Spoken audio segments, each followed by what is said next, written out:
Pukul 6 waktu Indonesia Tengah, Radio Republik Indonesia ND menghadirkan Warta Berita.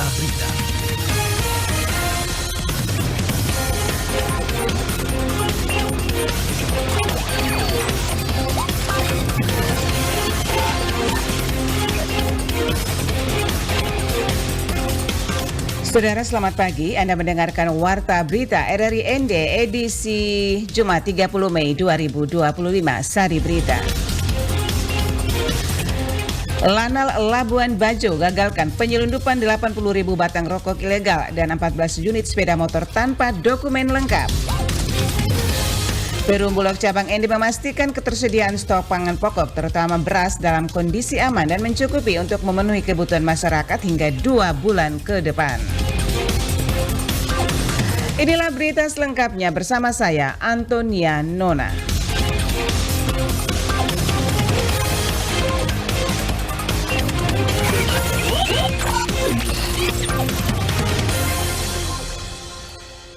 Kami sampaikan berita pertama, Lanal Labuan Bajo gagalkan penyelundupan 80.000 batang rokok ilegal dan 14 unit sepeda motor tanpa dokumen lengkap. Laporan Epi Wahab.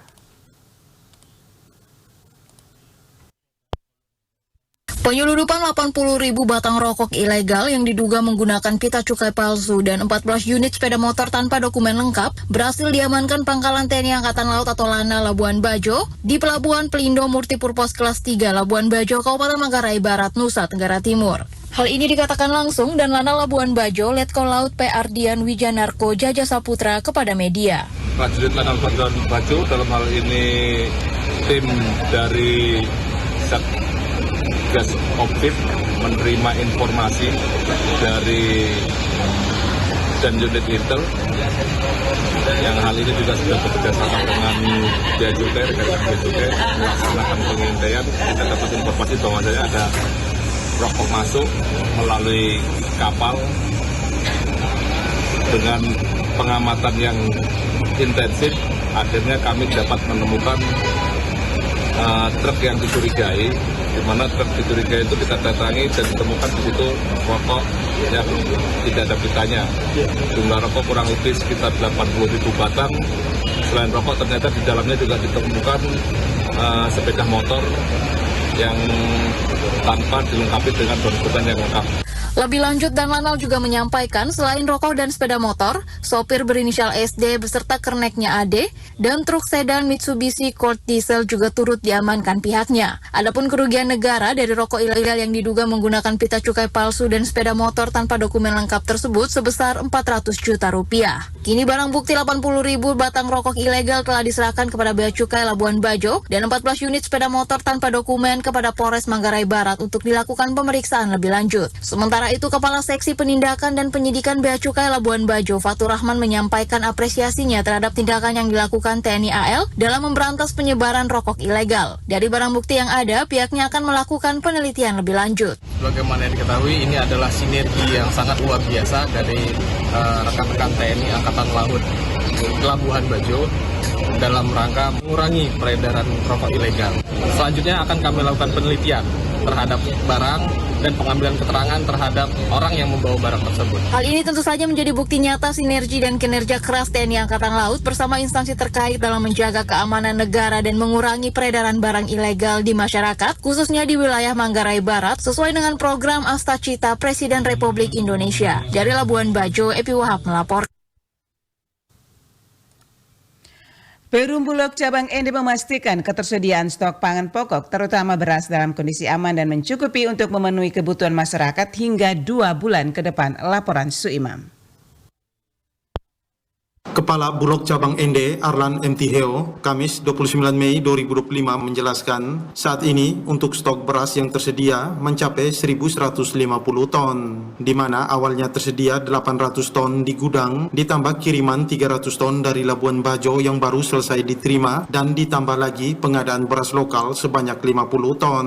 Ketersediaan stok ini, kata Arlan, sudah lebih dari cukup untuk memenuhi kebutuhan masyarakat di Kabupaten Ende, termasuk untuk persiapan bantuan pangan yang direncanakan berjalan pada bulan Juni mendatang. Selain beras, Bulog Ende juga menyiapkan stok komoditas penting lainnya seperti minyak goreng dan gula pasir. Untuk stok kita 2 bulan untuk ke depan bisa, sangat bisa. Untuk selain beras ada minyak goreng, ada juga gula pasir. Kalau gula pasir di atas 20 ton. Kalau minyak goreng 12.500 liter. Ia melanjutkan, Bulog terus melakukan pemantauan dan pengendalian distribusi agar stok tetap stabil dan harga pangan terjaga. Arlan menambahkan, dengan kesiapan ini, Bulog Cabang Ende optimis bisa memenuhi kebutuhan masyarakat baik melalui operasi pasar, bantuan pangan, maupun permintaan dari lembaga pemerintah lainnya di wilayah Ende dan sekitarnya.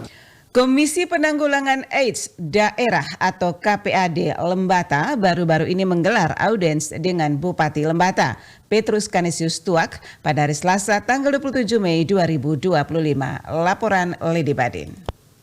Dalam pertemuan yang berlangsung di ruang kerja Bupati Lembata tersebut, Komisi Penanggulangan AIDS Daerah Kabupaten Lembata menyampaikan sejumlah kendala teknis khususnya terkait pelaksanaan tugas dan anggaran. Staf KPAD Kabupaten Lembata, Nevi Eken, menyatakan bahwa meskipun kerap dianggap tidak bekerja, pihaknya terus aktif melakukan pemetaan wilayah populasi kunci, mendampingi orang dengan HIV/AIDS serta orang dengan infeksi HIV, dan mendorong mereka menjalani terapi ARV.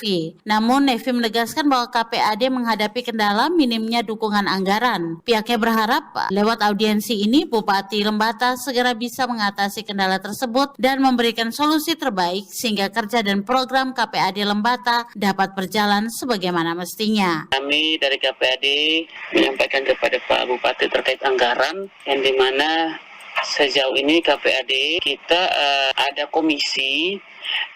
Seharusnya dari komisi kita membuat program, tetapi dari tahun 2022, 2023 dan juga 2024 kita membuat program dan kita sampai berikan kepada Kesra, tetapi tidak diakomodir, semuanya dipangkas.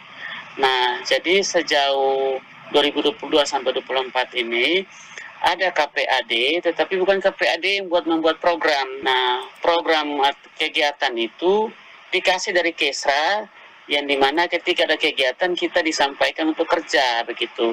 Dalam kesempatan tersebut, KPAD Lembata juga mengusulkan pembentukan rumah singgah bagi orang dengan HIV/AIDS di Lembata. Menurut Nevi, keberadaan rumah singgah itu sangatlah penting agar penanganan dan pendampingan dapat menjangkau masyarakat hingga pelosok desa. Respon positif dari Pak Bupati yaitu sudah disampaikan langsung ke orang Kesra bahwa diupayakan untuk rumah singgah untuk ODIF, sehingga ini menjadi sinyal bagus bagi kami di KPAD juga dan Dinas Kesehatan dan Puskesmas. Dari Dinas Kesehatan pengelola program HIV bersama dengan Kepala Dinas dan juga dari Kesra. Nah, ini sinyal bagus bagi kami sehingga kami masih menunggu respon ini ke depannya seperti apa. Dijelaskan Nevi, lewat audiensi tersebut harapan untuk pengelolaan anggaran yang lebih baik bisa terrealisasi sehingga pendampingan dan penanganan kasus HIV/AIDS di Kabupaten Lembata bisa diinsentifkan. RRI Ende, Lady Badin melaporkan.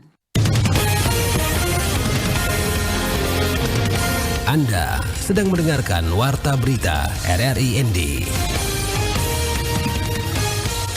Gubernur Nusa Tenggara Timur NTT Melki Lakalina mengajak seluruh pemangku kepentingan di Kabupaten ND untuk memperkuat kemitraan dalam membangun daerah secara kolaboratif. Laporan Rovinus Bula. Hal itu disampaikan usai diskusi strategis bersama Bupati dan Wakil Bupati Ende, Ketua DPRD serta jajaran, termasuk Ketua Tim Penggerak PKK Kabupaten Ende pada Sabtu 24 Mei 2025 di Rumah Jabatan Bupati Ende. Melki Lakalena menekankan pentingnya tata kelola pemerintah yang baik demi meningkatkan pendapatan asli daerah sebagai dasar kemajuan. Menurutnya, sinergi antara pemerintah kabupaten, DPR, dan pemerintah provinsi harus diperkuat agar pembangunan lebih efektif dan berkelanjutan. dilakukan. Ia menjelaskan, jikalau PAD kita tinggi, kita bisa mengurus daerah dengan lebih mudah dan kemitraan yang kuat antar lembaga sangat menentukan keberhasilan pembangunan itu. Kami diskusi banyak bagaimana bisa membangun ND dengan baik, dengan kemitraan, dan menghormati posisi masing-masing, dan juga tetap kita fokus untuk membuat ND ini bisa maju dengan cara tata kelola yang baik dan terutama meningkatkan pendapatan asli daerah yang membutuhkan kerjasama kita semua. Kalau PAD tinggi, baik di Kabupaten ND atau di provinsi, kita urus daerah lebih mudah.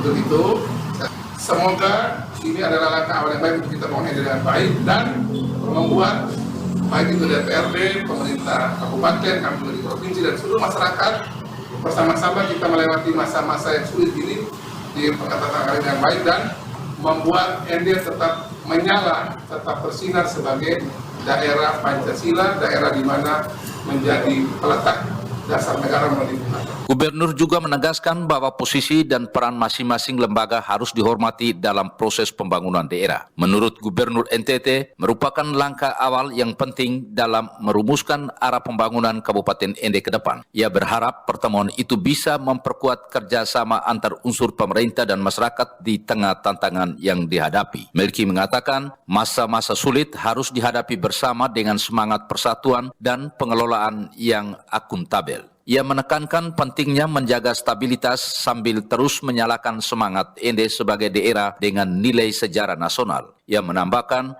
bahwa semangat gotong royong perlu dipertahankan untuk menjadikan ND sebagai teladan di tingkat nasional. Gubernur juga mendorong DPRD ND dan Pemda ND untuk terus berinovasi dalam menggali potensi daerah. Menurutnya, penguatan ekonomi lokal melalui PAD akan memberi dampak langsung bagi kesejahteraan masyarakat. RRI Endervinus Fula melaporkan. Pimpin Misa Kenaikan Yesus Kristus, Pastor PC SPD ajak umat agar selalu mensyukuri berkat Tuhan. Laporan Nikolaus Makumeli.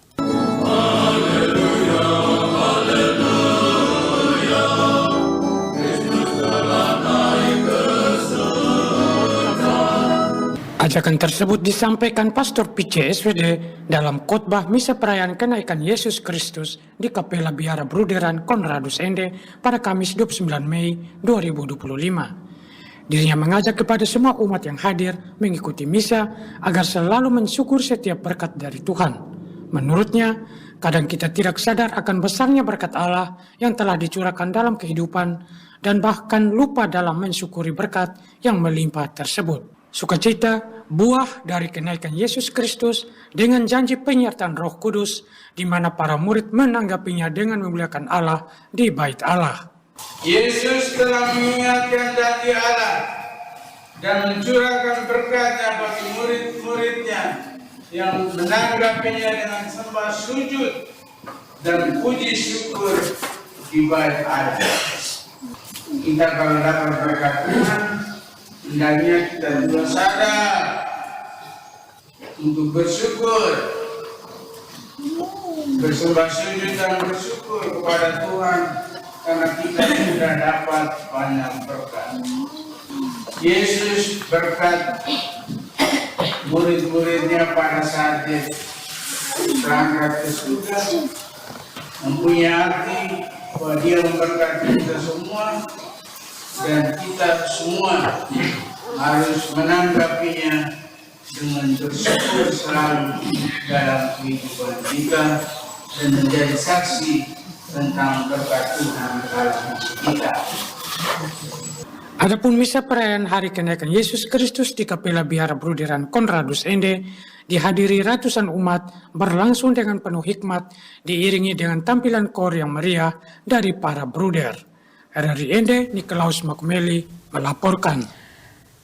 Saudara, sekian warta berita daerah RRI ND Jumat 30 Mei 2025. Saya Antonia Nona mengucapkan terima kasih. Selamat pagi.